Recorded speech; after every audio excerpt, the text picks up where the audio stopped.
अभी हाल ही में भारत में आए हुए जापान से कुछ कारोबारियों ने उत्तर प्रदेश में इन्वेस्ट करने के बारे में सोचा है। उत्तर प्रदेश के मुख्यमंत्री योगी आदित्यनाथ ने बताया है कि 3,191 करोड़ रुपए का प्रोजेक्ट जापान भारत के उत्तर प्रदेश में लगाने जा रहा है। उत्तर प्रदेश में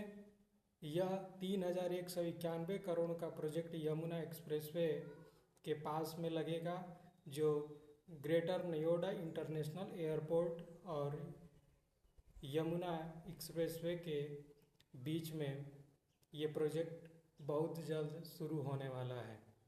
उत्तर प्रदेश और जापान के बीच में MOU पे समझौता हो चुका है और इस पे उत्तर प्रदेश मुख्यमंत्री के द्वारा सिग्नेचर भी कर दिया गया है।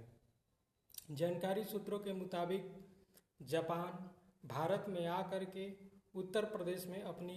कंपनी खोलना चाहता है। आखिरकार जापान को उत्तर प्रदेश में और उत्तर प्रदेश सरकार के द्वारा ऐसी जापान के पास कौन सी टेक्नोलॉजी है जिसको देखते हुए उत्तर प्रदेश के मुख्यमंत्री ने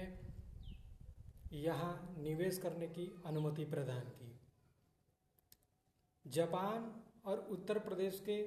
मुख्यमंत्री के MOU समझौते में कुछ समझौता जो सामने आया है, उसमें पहला प्रमुख समझौता हुआ है ग्रीन हाइड्रोजन का। ग्रीन हाइड्रोजन पे जापान के पास बहुत बड़ी टेक्नोलॉजी है। उस टेक्नोलॉजी को उपयोग करके उत्तर प्रदेश सहित पूरे भारत में इस चीज़ को जापान से लेकर के और उत्तर प्रदेश में संचालित किया जाएगा। जो दूसरा समझौता हुआ है उत्तर प्रदेश और जापान के बीच में, वो सेमीकंडक्टर को लेकर के हुआ है। सेमीकंडक्टर में जापान उत्तर प्रदेश में आकर के अपनी कंपनियों के माध्यम से यहाँ निवेश करेगा और उत्तर प्रदेश के बड़े बाज़ारों को, उत्तर प्रदेश सहित उत्तर प्रदेश से बाहर के बाज़ारों को भी राहत मिलेगा। और तीसरा जो उसका समझौता हुआ है वो कौशल विकास के ऊपर हुआ है। यहाँ जापान आकर के अपनी कंपनी को लगाएगा, जिससे यहाँ के औद्योगिक विकास होगा, यहाँ पे रोजगार मिलेगा। वहीं दूसरे तरफ जो समझौता किया है वो विधानसभा के स्तर पे समझौता हुआ है, जो कि उत्तर प्रदेश के विधानसभा से लेकर के और जापान के यामानाशी वहाँ के नेताओं के द्वारा और यहाँ के नेताओं के द्वारा दोनों लोगों के बीच में आपस में सामंजस्य बनाने की बात हुई है। दोनों लोग अपनी अपनी टेक्नोलॉजी के बारे में एक दूसरे को बताएंगे और बता करके और कंपनियों को आगे ले जाने का काम करेंगे, उसका विकास करने में सहयोग देंगे। साथ ही उत्तर प्रदेश के मुख्यमंत्री योगी आदित्य ने कहा है कि यहाँ पे किसी भी प्रकार की कोई भी कमी नहीं की जाएगी, जिससे जापान के कारोबारियों को किसी भी प्रकार का कोई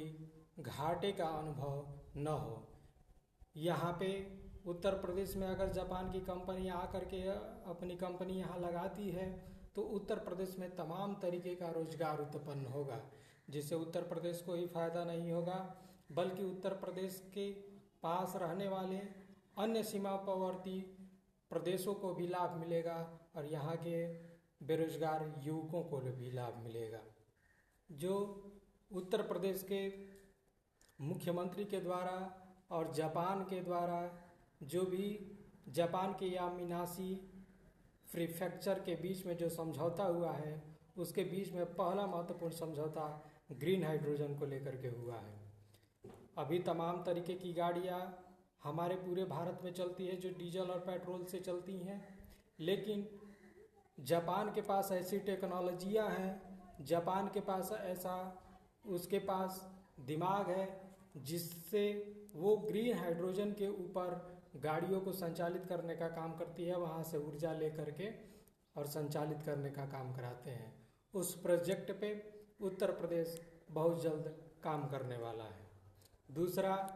जो महत्वपूर्ण समझौता हुआ है वो सेमीकंडक्टर को लेकर के हुआ है, जो सेमीकंडक्टर के रूप में जापान में मॉडर्न टेक्नोलॉजी है, उस मॉडर्न टेक्नोलॉजी को लेकर के उत्तर प्रदेश में लाने का काम किया जा रहा है, जो कि तमाम तरीके के हम लोग उपकरण यूज करते हैं, इलेक्ट्रॉनिक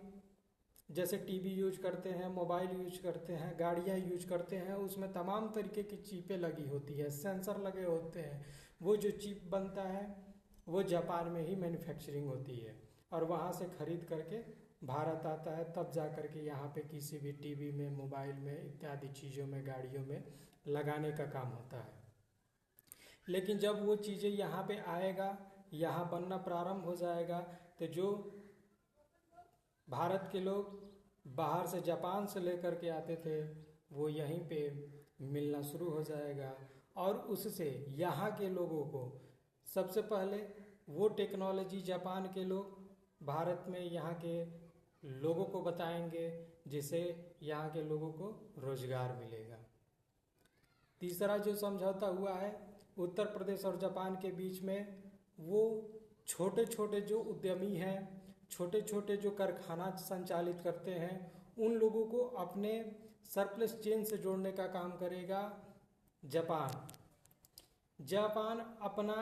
कोई अगर मान लीजिए कि ट्रैक्टर की कंपनी खोल रहा है तो उस कंपनी को यहाँ चलाने के लिए वो पूरे सामग्री को खुद मैन्युफैक्चरिंग नहीं कर पाएगा, तो वो छोटे छोटे जो भी उपकरण होंगे वो आसपास के कारखानों से लेने का काम करेगा, जिससे वहाँ के छोटे मोटे जो भी कारखाने होंगे उनको भी रोजगार मिलेगा।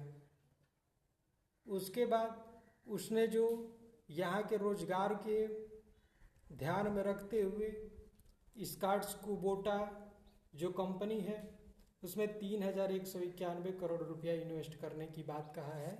जापान सिटी भी बनाने के लिए बात कहा है, और यहाँ पे जो विधानसभा सत्र के जितने भी सदस्य हैं उनसे और अपने यहाँ के यामानाशी प्रीफेक्चरल के लोगों को जोड़ने का भी काम करने के लिए कहा है और दोनों लोगों को अपने अपने अनुभवों को जोड़ने का काम कहा है, और उसके बाद मित्रतापूर्वक संबंध बनाने के लिए उजागर हुआ है। तो उत्तर प्रदेश और जापान के बीच में बहुत सारे समझौता हुए हैं, इनको डिटेल में हम अगले पार्ट में आपको सूचना देने का काम करेंगे कि किस तरीके से कौन कौन सा समझौता हुआ है, जो कि हाईलाइट के रूप में हमने बता दिया है। अब इसको विस्तार पूर्वक हम आपको अगले पार्ट में बताएंगे। जय हिंद।